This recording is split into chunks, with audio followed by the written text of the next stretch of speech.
Lukas 9 mulai ayat 1. Yesus mengutus ke-12 murid. Maka Yesus memanggil ke-12 muridnya, lalu memberikan tenaga dan kuasa kepada mereka untuk menguasai setan-setan dan untuk menyembuhkan penyakit-penyakit.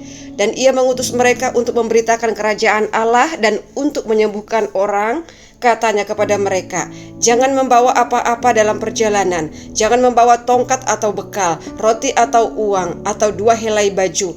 Dan apabila kamu sudah diterima dalam suatu rumah, tinggallah di situ sampai kamu berangkat dari situ. Dan kalau ada orang yang tidak mau menerima kamu, keluarlah dari kota mereka dan kebaskanlah debunya dari kakimu sebagai tanda peringatan terhadap mereka.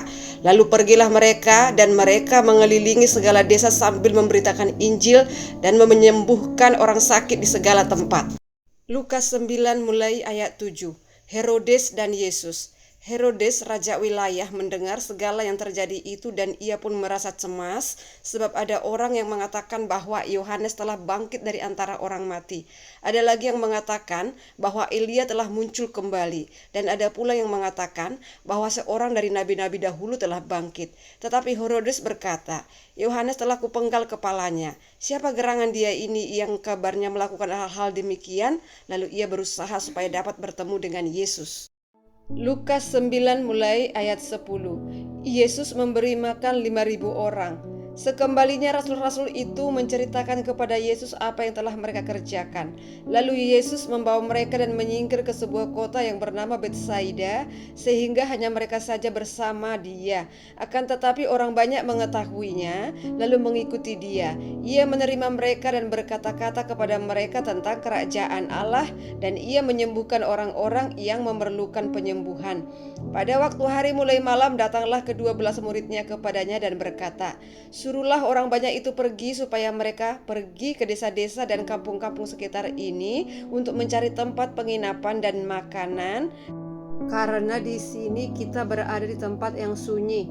Tetapi ia berkata kepada mereka, kamu harus memberi mereka makan. Mereka menjawab, yang ada pada kami tidak lebih daripada 5 roti dan 2 ikan, kecuali kalau kami pergi membeli makanan untuk semua orang banyak ini. Sebab di situ ada kira-kira 5.000 orang laki-laki.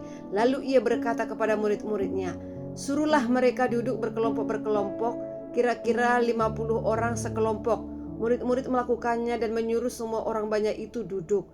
Dan setelah ia mengambil 5 roti dan 2 ikan itu, ia menengadah ke langit, mengucap berkat, lalu memecah-mecahkan roti itu dan memberikannya kepada murid-muridnya supaya dibagi-bagikannya kepada orang banyak. Dan mereka semua makan sampai kenyang. Kemudian dikumpulkan potongan-potongan roti yang sisa sebanyak 12 bakul. Lukas 9 mulai ayat 18.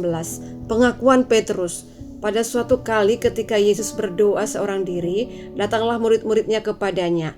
Lalu ia bertanya kepada mereka, kata orang banyak, siapakah aku ini? Jawab mereka, Yohanes Pembaptis. Ada juga yang mengatakan Elia. Ada pula yang mengatakan bahwa seorang dari nabi-nabi dahulu telah bangkit. Yesus bertanya kepada mereka, menurut kamu siapakah aku ini? Jawab Petrus, Mesias dari Allah. Lalu Yesus melarang mereka dengan keras supaya mereka jangan memberitahukan hal itu kepada siapapun. Lukas 9 mulai ayat 22. Pemberitahuan pertama tentang penderitaan Yesus dan syarat-syarat mengikut dia. Dan Yesus berkata, Anak manusia harus menanggung banyak penderitaan dan ditolak oleh tua-tua, imam-imam kepala dan ahli-ahli Taurat, lalu dibunuh dan dibangkitkan pada hari ketiga. Katanya kepada mereka semua, setiap orang yang mau mengikut aku, ia harus menyangkal dirinya, memikul salibnya setiap hari dan mengikut aku. Karena barang siapa mau menyelamatkan nyawanya, ia akan kehilangan nyawanya. Tetapi barang siapa kehilangan nyawanya karena aku, ia akan menyelamatkannya. Apa gunanya seorang memperoleh seluruh dunia, tetapi ia membinasakan atau merugikan dirinya sendiri? Sebab barang siapa malu karena aku dan karena perkataanku, Anak manusia juga akan malu karena orang itu apabila ia datang kelak dalam kemuliaannya dan dalam kemuliaan Bapa dan malaikat-malaikat kudus. Aku berkata kepadamu, sesungguhnya di antara orang yang hadir di sini ada yang tidak akan mati sebelum mereka melihat kerajaan Allah. Matius 9 mulai ayat 28. Yesus dimuliakan di atas gunung. Kira-kira 8 hari sesudah segala pengajaran itu, Yesus membawa Petrus, Yohanes, dan Yakobus lalu naik ke atas gunung untuk berdoa. Ketika ia sedang berdoa, rupa wajahnya berubah dan pakaiannya menjadi putih berkilau-kilauan. Dan tampaklah 2 orang berbicara dengan dia, yaitu Musa dan Elia. Keduanya menampakkan diri dalam kemuliaan dan berbicara tentang tujuan kepergiannya yang akan digenapinya di Yerusalem. Sementara itu Petrus dan teman-temannya telah tertidur, dan ketika mereka terbangun, mereka melihat Yesus dalam kemuliaannya dan kedua orang yang berdiri di dekatnya itu. Dan ketika kedua orang itu hendak meninggalkan Yesus, Petrus berkata kepadanya, "Guru, betapa bahagianya kami berada di tempat ini. Baiklah kami dirikan sekarang 3 kemah, 1 untuk engkau, 1 untuk Musa, dan 1 untuk Elia." Tetapi Petrus tidak tahu apa yang dikatakannya itu. Sementara ia berkata demikian, datanglah awan menaungi mereka. Dan ketika mereka masuk ke dalam awan itu, takutlah mereka. Maka terdengarlah suara dari dalam awan itu yang berkata, "Inilah anakku yang kukasihi, dengarkanlah dia." Ketika suara itu terdengar, nampaklah Yesus tinggal seorang diri dan murid-muridnya itu merahasiakannya. Dan pada masa itu mereka tidak menceritakan kepada siapapun apa yang telah mereka lihat itu. Lukas 9 mulai ayat 37. Yesus mengusir roh dari seorang anak yang sakit. Pada keesokan harinya, ketika mereka turun dari gunung itu, datanglah orang banyak berbondong-bondong menemui Yesus. Seorang dari orang banyak itu berseru, katanya, "Guru, aku memohon supaya engkau menengok anakku, sebab ia adalah satu-satunya anakku. Sewaktu-waktu ia diserang roh, lalu mendadak ia berteriak dan roh itu menggoncang-goncangkannya sehingga mulutnya berbusa. Roh itu terus saja menyiksa dia dan hampir-hampir tidak mau meninggalkannya. Dan aku telah meminta kepada murid-muridmu supaya mereka mengusir roh itu, tetapi mereka tidak dapat."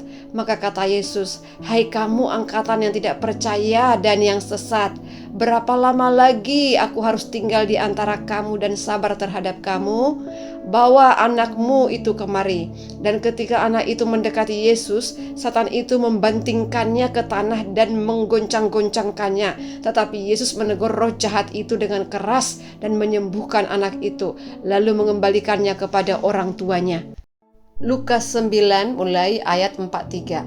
Pemberitahuan kedua tentang penderitaan Yesus. Maka takjublah semua orang itu karena kebesaran Allah. Ketika semua orang itu masih heran karena segala yang diperbuatnya itu, Yesus berkata kepada murid-muridnya, "Dengarlah dan camkanlah segala perkataanku ini. Anak manusia akan diserahkan ke dalam tangan manusia. Mereka tidak mengerti perkataan itu, sebab artinya tersembunyi bagi mereka, sehingga mereka tidak dapat memahaminya, dan mereka tidak berani menanyakan arti perkataan itu." Lukas 9 mulai ayat 46. Siapa yang terbesar di antara para murid? Maka timbullah pertengkaran di antara murid-murid Yesus tentang siapakah yang terbesar di antara mereka. Tetapi Yesus mengetahui pikiran mereka. Karena itu ia mengambil seorang anak kecil dan menempatkannya di sampingnya. Dan ia berkata kepada mereka, "Barang siapa menyambut anak kecil ini dalam namaku, ia menyambut aku. Dan barang siapa menyambut aku, ia menyambut dia yang mengutus aku. Karena yang terkecil di antara kamu sekalian, dialah yang terbesar." Lukas 9 mulai ayat 49. Seorang yang bukan murid Yesus mengusir setan. Yohanes berkata, "Guru, kami lihat seorang mengusir setan demi namamu, lalu kami cegah orang itu karena ia bukan pengikut kita." Yesus berkata kepadanya, "Jangan kamu cegah, sebab barang siapa tidak melawan kamu, ia ada di pihak kamu."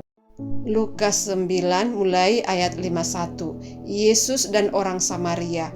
Ketika hampir genap waktunya Yesus diangkat ke surga, ia mengarahkan pandangannya untuk pergi ke Yerusalem, dan ia mengirim beberapa utusan mendahului dia. Mereka itu pergi lalu masuk ke suatu desa orang Samaria untuk mempersiapkan segala sesuatu baginya. Tetapi orang-orang Samaria itu tidak mau menerima dia karena perjalanannya menuju Yerusalem. Ketika 2 muridnya, yaitu Yakobus dan Yohanes, melihat hal itu, mereka berkata, "Tuhan, apakah engkau mau supaya kami menyuruh api turun dari langit untuk membinasakan mereka?" Akan tetapi ia berpaling dan menegur mereka. Lalu mereka pergi ke desa yang lain. Lukas 9 mulai ayat 57. Hal mengikut Yesus. Ketika Yesus dan murid-muridnya melanjutkan perjalanan mereka, berkatalah seorang di tengah jalan kepada Yesus, "Aku akan mengikut engkau kemana saja engkau pergi."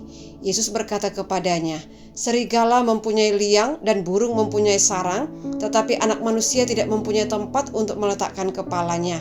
Lalu ia berkata kepada seorang lain, "Ikutlah aku." Tetapi orang itu berkata, "Izinkanlah aku pergi dahulu menguburkan Bapakku." Tetapi Yesus berkata kepadanya, "Biarlah orang mati menguburkan orang mati, tetapi engkau pergilah dan beritakanlah kerajaan Allah di mana-mana." Dan seorang lain lagi berkata, "Aku akan mengikut engkau Tuhan, tetapi izinkanlah aku pamitan dahulu dengan keluargaku." Tetapi Yesus berkata, "Setiap orang yang siap untuk membajak tetapi menoleh ke belakang tidak layak untuk kerajaan Allah."